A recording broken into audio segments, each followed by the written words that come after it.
Hello friends, welcome to Indian study पर आपका स्वागत है। दोस्तों, आज की इस वीडियो में मैं आप लोगों के लिए हिंदी का टेस्ट लेकर के आया हूं, जो कि आपके आने वाले एग्जाम यूपी जेल वार्डर के लिए बहुत ही ज़्यादा इंपॉर्टेंट है। वीडियो को एंड तक जरूर देखिएगा, क्योंकि लास्ट में मैं आपसे क्वेश्चन भी पूछूंगा और उसका आंसर आपको कमेंट बॉक्स में बताना होगा।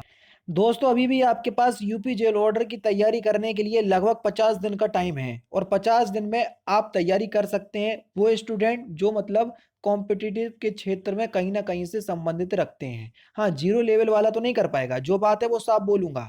तो अनअकैडमी आप लोगों के लिए रिवीजन बैच लेकर के आया है, जो कि 2 नवंबर से आपका स्टार्ट हो जाएगा और 19 दिसंबर से पहले पहले ये बैच खत्म भी हो जाएगा। इस बात से बिल्कुल निश्चिंत रहिएगा। आपको इसमें मैथ, रीजनिंग, हिंदी और जनरल स्टडी सभी पढ़ाई जाएंगी। इसका जो लिंक है मैंने डिस्क्रिप्शन में प्रोवाइड करवा दिया है। अगर आप इस कोर्स पे 10% का डिस्काउंट पाना चाहते हैं तो वहाँ पर एक रेफरल कोड भी लिखा हुआ है, तो वो रेफरल कोड अप्लाई कर दीजिएगा तो आपको 10% का डिस्काउंट भी मिल जाएगा। ठीक है, तो चलिए स्टार्ट करते हैं और देखते हैं पहला क्वेश्चन। पहला क्वेश्चन है आपका कि दक्षिणी भारत हिंदी प्रचार सभा का मुख्यालय कहाँ स्थित है। तो जल्दी बताओ कहाँ पर स्थित है। तो आपका जो सही आंसर हो जाएगा वह हो जाएगा चेन्नई। तीसरा ऑप्शन जो है वो आपका बिल्कुल क्या हो जाएगा, करेक्ट हो जाएगा। ज्ञा वर्ण किन वर्णों के संयोग से बना है, क्योंकि आप सभी लोग जानते हैं ज्ञा जो है वो एक संयुक्त व्यंजन है। चार संयुक्त व्यंजन होता है, छत्र, ज्ञा और स्रा। उसमें से एक ये है ज्ञा। तो ज्ञा किसके वर्णों से मिलकर बना है। अगर आपने मेरी वरमाला वाली वीडियो देखी है तो ये क्वेश्चंस वहां से आया है, बिल्कुल डिक्टो छपा का छपा है। तो बताओ, आपका सही आंसर हो जाएगा जा और या जो है ये एक नासिक व्यंजन है, ध्यान रखना। ठीक है, तो ये आपका दूसरा ऑप्शन करेक्ट हो जाएगा। हाँ, पहला ऑप्शन नहीं लगा देना, वहां पर भी मैंने वर्णमाला वाली वीडियो में बताया था कि जिस जा में हलन लगाओ उसको ही आप लगाएंगे। ठीक है ना, तो इस बात का ध्यान रखना। ठीक है, हिंदी वर्णमाला में स्वरों की संख्या कितनी होती है। जल्दी बताओ, हिंदी वर्णमाला में स्वरों की संख्या कितनी होती है। तो आपका सही आंसर हो जाएगा 11। तीसरा ऑप्शन बिल्कुल करेक्ट। शुद्ध वर्तनी बताना है, शताब्दी आप किस प्रकार से लिखेंगे, जल्दी बताओ। शताब्दी आप किस प्रकार से लिखेंगे। तो देखो, चौथा ऑप्शन बिल्कुल सही लिखा हुआ है, चौथा ऑप्शन आपका बिल्कुल करेक्ट हो जाएगा। संधि कितने प्रकार की होती है, जल्दी बताओ। तो आपका जो सही आंसर हो जाएगा वह क्या हो जाएगा। देखो, संधि जो है वो 3 प्रकार की होती हैं। कौन कौन सी। देखो, स्वर संधि, व्यंजन संधि और विसर्ग संधि, बात खत्म। और ये जो आप लोगों ने सुनी है वृद्धि संधि, दीर्घ संधि, अयादि संधि, ये स्वर और व्यंजन संधि के भेद होते हैं। ठीक है ना। सप्तऋषि का सही संधि विच्छेद बताइए, सप्तऋषि का सही संधि विच्छेद। तो यहाँ पर बताओ सप्तऋषि का सही संधि विच्छेद क्या होगा। तो आपका सही आंसर हो जाएगा तीसरा ऑप्शन करेक्ट होगा, सप्त प्लस ऋषि। तीसरा ऑप्शन आपका बिल्कुल क्या हो जाएगा दोस्तों, करेक्ट हो जाएगा। नेक्स्ट क्वेश्चन की तरफ चलते हैं। अवनत शब्द में प्रयुक्त तो उपसर्ग। अब देखो, उपसर्ग किसी भी शब्द के आगे लगाए जाते हैं। अब बताओ अवनत शब्द में कौन सा उपसर्ग होगा। तो आपका जो सही आंसर हो जाएगा वह क्या हो जाएगा, अब उपसर्ग। यानी कि इस क्वेश्चन का तीसरा ऑप्शन जो है वो आपका बिल्कुल क्या हो जाएगा, करेक्ट हो जाएगा। ठीक है ना।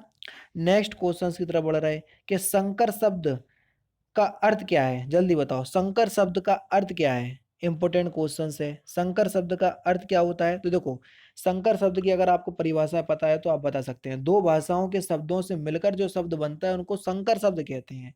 चौथा ऑप्शन आपका बिल्कुल करेक्ट। नेक्स्ट क्वेश्चन, निम्नलिखित में से तुर्की भाषा का शब्द कौन सा है। चाय, रिक्शा, कमरा, कैंची। आराम से पहचान लोगे, तुर्की भाषा का शब्द बताना है। तो आपका जो सही आंसर हो जाएगा वह क्या हो जाएगा, कैंची। कैंची जो है वो एक तुर्की भाषा का शब्द है, जबकि रिक्शा जो है वो एक जापानीज शब्द है, इस बात को ध्यान रखना। ठीक है, तो रिक्शा जापानी भाषा का शब्द है, जबकि कैंची ये तुर्की भाषा का शब्द है, ध्यान रखना।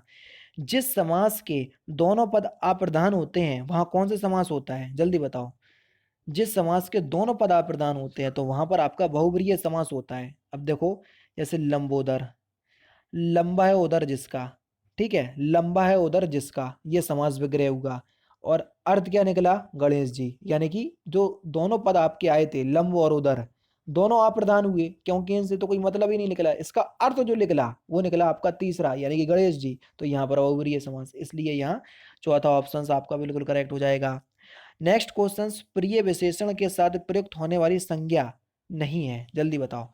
प्रिय कवि आपने सुना होगा, प्रिय मित्र आपने सुना होगा, प्रिय विषय आपने सुना होगा, प्रिय बैरी आपने सुना, तो ये संज्ञा प्रयुक्त नहीं होगी। चौथा ऑप्शन करेक्ट। निम्नलिखित में से स्त्रीलिंग शब्द का चयन कीजिए। जल्दी बताओ कौन सा शब्द जो है वो एक स्त्रीलिंग शब्द है। तो देखो स्थापना, स्थापना शब्द जो है वो एक स्त्रीलिंग शब्द है। जल्दी बताओ। तो चौथा ऑप्शन करेक्ट हो जाएगा। ठीक है, बताओ मजा आ रहा है ना टेस्ट में। इसी प्रकार आपको टेस्ट में मजा आता रहेगा। नेक्स्ट क्वेश्चन से आपका कि वाच्य कितने प्रकार के होते हैं। जल्दी बताओ वाच्य जो है वो कितने प्रकार के होते हैं। तो आपका जो सही आंसर हो जाएगा वह हो जाएगा आपका, पढ़ा भी चुका हूं, पहले ही बता चुका हूं, 3 प्रकार के होते हैं, कृतवाच्य, कर्मवाच्य और भाववाच्य। यही 3 प्रकार के होते हैं। ठीक है ना।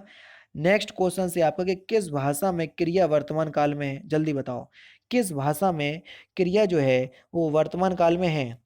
देखो थे तो ये तो आपका पास्ट, हूँ हो सकता है ये हो, अचानक बिजली कौंध उठी हो सकता है ये हो, या कल वे आने वाले थे। अब ये हटा दो, ये दोनों तो आपके हटा ही दो। मैं तुम्हारा पत्र पढ़ रहा हूं तो काम चल रहा है, यानी कि यही जो आपका वाक्य है वो क्या हो जाएगा वर्तमान काल में। दूसरा ऑप्शन बिल्कुल करेक्ट। मीरा ने आधा लीटर दूध पीकर दूध पी लिया। अब रेखांकित यानी कि आधा लीटर जो है वो किस प्रकार का विशेषण है। जल्दी बताओ। तो आपका सही आंसर हो जाएगा ऑप्शन नंबर सी, परिमाणवाचक। तीसरा ऑप्शन आपका बिल्कुल करेक्ट। अब आधा का आप संख्या से नहीं लगा देना, नहीं तो संख्या से लगा दो। अब आधे लीटर दूध में कितना दूध होएगा ये तो पता नहीं होगा। हाँ आधा लीटर तो होगा। परिमाण तो आपको बता दिया लेकिन संख्यावाचक नहीं होगा, इस बात को ध्यान रखना। ठीक है। नेक्स्ट क्वेश्चन, हिंदी में शब्दों का लिंग निर्धारण किसके आधार पर किया जाता है। तो हिंदी में शब्दों का जो लिंग निर्धारण है ना, ये संज्ञा के आधार पर किया जाता है। जैसे किसी का नाम राम है तो वो पुल्लिंग होगा, और उसी का नाम अगर सीता है तो वो स्त्रीलिंग हो जाएगा, ध्यान रखना। आकर्ष जबकि राम और सीता दोनों संज्ञा हैं। आकर्षण का विलोम शब्द क्या होगा। तो आकर्षण का विलोम शब्द हो जाएगा विकर्षण। दूसरा ऑप्शन करेक्ट। वारिद का पर्यायवाची शब्द, वारिद किसका पर्यायवाची शब्द है। तो वारिद जो है ये बादल का पर्यायवाची शब्द है। मोस्टली एंड में जिसके दा आए तो वो बादल के पर्यायवाची शब्द होते हैं, और जिसके एंड में जा है वो कमल के पर्यायवाची होते हैं, याद रखना। अंतर के पट खोलना, इसका सही अर्थ क्या है। अंतर के पट खोलना यानी कि विवेक से काम लेना, अपने दिमाग से काम लेना। तीसरा ऑप्शन बिल्कुल करेक्ट। सौ किया का विलोम शब्द क्या होगा। सौ किया का विलोम शब्द क्या होगा। तो पर किया होगा। चौथा ऑप्शन बिल्कुल करेक्ट। आंख की किरकिरी होना, कहते नहीं है ये बहुत आंखों में खटक रहा मेरे। तो बताओ इसका सही अर्थ क्या है। तो आपका सही आंसर हो जाएगा अप्रिय लगना, यानी कि पहला ऑप्शन बिल्कुल करेक्ट। नेक्स्ट क्वेश्चन से आपका कि जो दूसरों के सहारे जीवित रहे, वाक्यांशों के लिए एक शब्द बताना है आपको, बताओ उसको क्या कहते हैं जो दूसरों के सहारे जीवित रहे। तो आपका सही आंसर हो जाएगा परोपजीवी। तीसरा ऑप्शन बिल्कुल करेक्ट। किसी के प्रति उदारता एवं कृपा पूर्वक किया जाने वाला व्यवहार को क्या कहते हैं। तो इस व्यवहार को हम कहते हैं अनुग्रह। चौथा ऑप्शन आपका बिल्कुल क्या हो जाएगा करेक्ट हो जाएगा। नेक्स्ट क्वेश्चन से आपका कि रिक्त स्थान को भरना है। परिछिद्रन वेषण का एक प्रमुख फिल इन द ब्लैंक्स है। परिछिद्रन वेषण एक प्रमुख दुर्गुण है, यानी कि चौथा ऑप्शन बिल्कुल करेक्ट हो जाएगा। यह फिल इन द ब्लैंक्स सदियों से चली आ रही है। जल्दी बताओ। तो सही आंसर हो जाएगा यह परिपाटी सदियों से चली आ रही है। दूसरा ऑप्शन बिल्कुल करेक्ट। निम्नलिखित में से किस वाक्य में अकर्मक क्रिया है। अकर्मक क्रिया पहचानने की ट्रिक बता चुका हूं। क्वेश्चंस पूछो आंसर आ जाए तो सकर्मक, नहीं आए तो अकर्मक। गेहूं पिस रहा है, गेहूं क्या पिस रहा है, आंसर आ रहा है गेहूं क्या पिस रहा है। तो ये तो होगी नहीं, तो पहला ही ऑप्शन जो है वो अकर्मक क्रिया का उदाहरण है। पहला ऑप्शन आपका बिल्कुल करेक्ट है। निम्नलिखित में से वाक्य का शुद्ध रूप बताइए। पिछले सोमवार को स्कूल बंद है। पिछले सोमवार को स्कूल बंद है, बीत गया और है की बात हो रही। तो ये तो था तो समझ में आ रहा है तो होगा नहीं, यानी कि ये हटा दो। पिछले सोमवार को स्कूल बंद रहेगा, अगले सोमवार की बात होती तो ये बिल्कुल ठीक था। ये भी गलत है, और यहाँ भी है आ रहा तो ये भी गलत है। तो चौथा ऑप्शन पिछले सोमवार को स्कूल बंद था ये बिल्कुल ठीक है। तोते की तरह आंखें फेरने का क्या अर्थ है। जल्दी बताओ। तोते की तरह आंखें फेर लेने का क्या अर्थ है कि पुराने संबंधों को एकदम भुला देना। पहला ऑप्शन आपका बिल्कुल क्या हो जाएगा करेक्ट हो जाएगा। नेक्स्ट क्वेश्चन, दिन को दिन रात को रात ना समझने का अर्थ क्या है। जल्दी बताओ। तो इसका सही अर्थ हो जाएगा कोई काम बड़ा करते समय अपने सुख आराम कुछ भी ध्यान न रखना। जैसे आप लोगों को नींद आती होगी सुबह, लेकिन जेल वाटर के लिए रनिंग की तैयारी तो करना है। तो इसलिए दिन को दिन रात को रात ना समझना। और आज अगर आप दिन को दिन रात को रात नहीं समझ रहे, तो आने वाला जो आपका फ्यूचर होगा, मैं गारंटी के साथ कह सकता हूँ कि बहुत ज़्यादा सुखमयी होगा। मेरे तो गिरिधर गोपाल दूसरो ना कोई, जाके सिर मोर मुकुट मेरो पति सोई। इसमें कौन सा रस है बताओ? तो आराम से बता सकते हैं कि इस पंक्ति में श्रृंगार रस है। दूसरा ऑप्शन बिल्कुल करेक्ट है।